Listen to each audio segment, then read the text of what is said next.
লাশ ঝুলে নাই। দিল্লির শাহী মসজিদের বারান্দায় ফাঁসির মঞ্চ তৈরি করা হয়েছিল।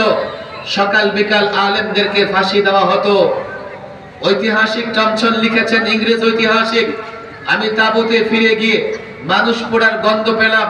তাঁবুর পেছনে গিয়ে দেখি 20 জন আলেমকে উলঙ্গ করে আগুনে পোড়ানো হচ্ছে, আর 20 জনকে উলঙ্গ করে দাঁড় করিয়ে রাখা হয়েছে। যাদেরকে দাঁড় করিয়ে রাখা হয়েছে, ইংরেজরা তাদেরকে বলতেছে, ইংরেজদের পক্ষে ফতোয়া দাও, ইংরেজদের পক্ষে কথা বলো, না হলে তোমাদেরকেও জ্বলন্ত আগুনে নিক্ষেপ করা হবে। ইংরেজ ঐতিহাসিক টমসন, সে তার গডস, সে তার প্রতিপালকের কসম খেয়ে বলে 20 জন আলেমকে জ্বলন্ত আগুনে পুড়তে দেখেও ইংরেজদের কথায় সম্মত হয় না, রাজি হয় নাই। আলেমদের নেতৃত্বে হাজারো যুবক, হাজারো মুসলিম যুবক রক্ত দিয়েছে।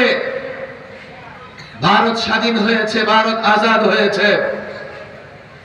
ইংরেজ বিতাড়িত হয়েছে। ইংরেজ বিতাড়িত হবার পরে 47-এ মুসলমান রাজনীতিবিদরা